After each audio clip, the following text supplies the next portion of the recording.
Welcome to Crazy Shit in Real Estate, a weekly podcast where I walk you through some of the wildest, most unbelievable stories you'll hear from the world of real estate. If you like real estate and you love crazy, this is the podcast for you. Okay, do you ever have team members and employees who ask the same question over and over again?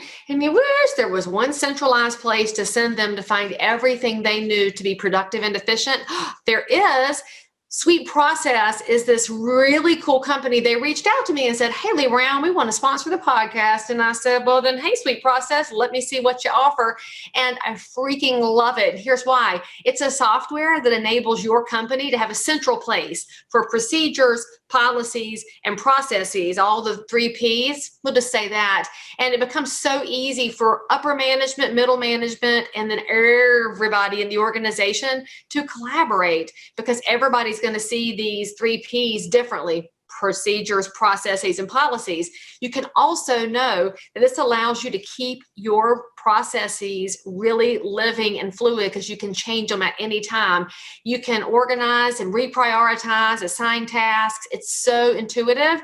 So it's really great because you have to have easy. In today's world, we're all overwhelmed. Easy is fantastic. And it also becomes this source of truth, because doesn't matter what level somebody is in your organization or on your team, they can find all the information for how to do the job well. And what better way to reward a team member who wants to go up in the organization than by seeing how they take things and run with it? Sweet Process gives them things to take and run.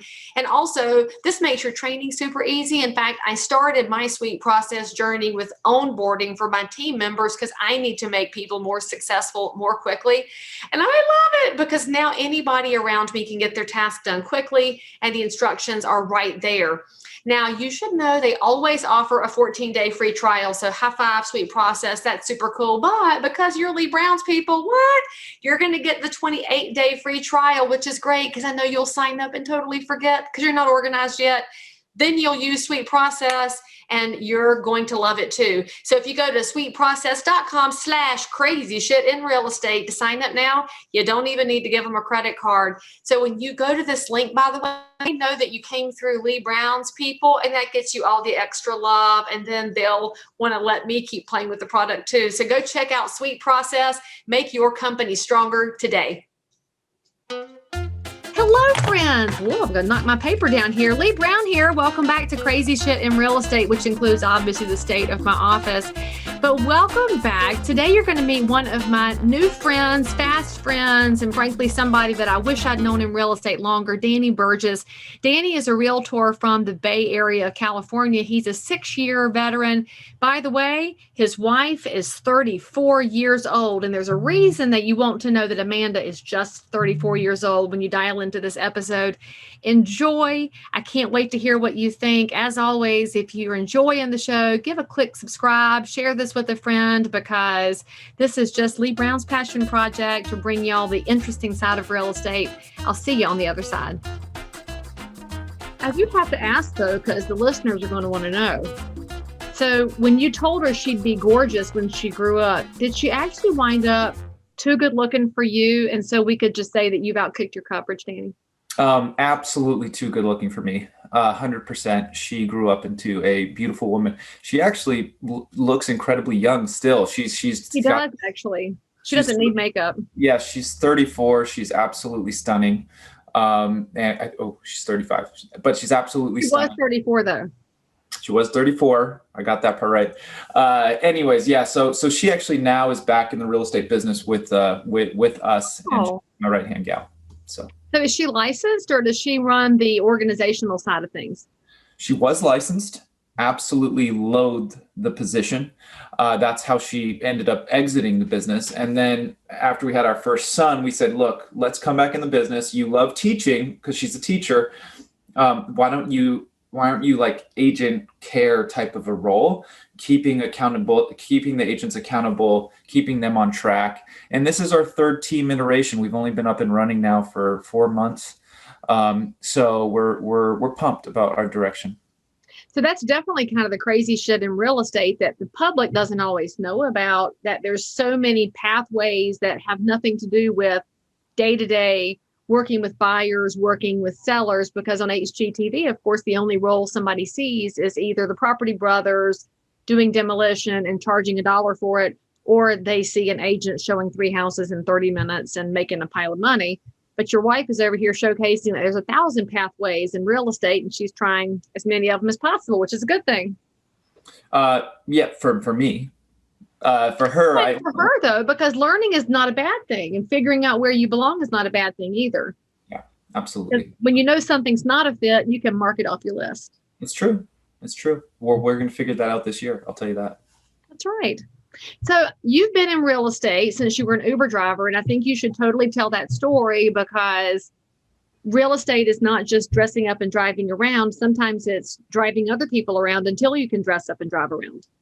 Sure. So 6 years ago, as of today, 6 years ago, 7 years ago as of today. You're terrible at anniversary math. So we should tell your bride it's not just her. I don't track my years of anything. So I thought I was 36 this whole year. It turns out I was 35. It's crazy. So anyways, when I first got into the industry, my first year, I was a Lyft, Uber driver, waiter, and bartender. And it's a really tough year for me, but I still showed up more than anyone else at my office. I drove to work every day through San Francisco as a Lyft and Uber driver on my way to the real estate office. So I got in about 2 hours of driving in the morning, would show up to the office at about 7:45 a.m., practice my scripts and role play, got on the phones. And then in the afternoons, I would learn. I would go to every single class Keller Williams had to offer. And then in the evenings, I would lift again and drive to my bartending shift. So I'd lift for about 2 hours, then I'd get to my bartending shift, where I would spend 4 to 6 hours bartending and then rinse and repeat. And I did that for almost a year and a half, and until I finally broke through. So what was that breakthrough point? Was it sheer exhaustion, or was it just the whole, if I don't go ahead and jump in, I'm never going to sink or swim? The breakthrough was honestly just, I was the guy who would do anything for my seller clients. Anything. I mean, I would be in the dirt landscaping for them. I mean, you couldn't name a job, because I have a background in it, right? I have a background in landscaping. I have a background in construction. I have a background in name it, right? And did you Sherpa when you were over in the Himalayas?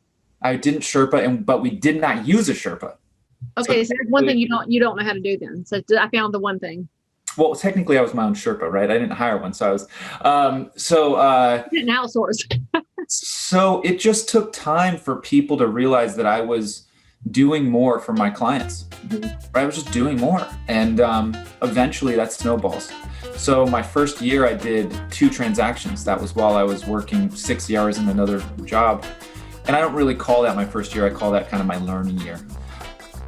I like that. If you are listening to this episode and you need to tell us something about your crazy life in or around real estate, then tweet me at Leigh Brown or reach me on any of the social networks. That's if you're a broker, realtor, investor, inspector, lender, or just a regular, normal human being who happens to have dealt in real estate. Subscribe for more episodes, and as always, we are thrilled that you joined us for some crazy shit in real estate. See you next time.